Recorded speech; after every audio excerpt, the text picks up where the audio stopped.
Tengok ni. Ni dia punya kerja ni. Ha. Habis tu.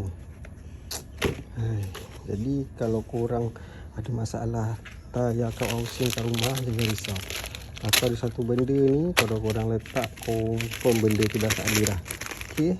So ambil benda ni kan, pergi kat tempat yang kau nak letak tu. Buka je dia.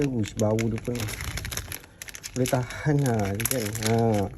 Dekat sini. So nampak tak benda ni, letak je dekat tempat yang kemungkinan diorang tu ada. Okay, letak je. Right. Confirm lepas ni dah tak ada dah benda tu. Nampak lama sikit.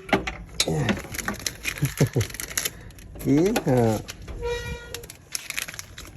So lepas ni diorang takkan datang dah. Right. Jangan lupa beg kuning guys. Letak je di sini. Habis makanan.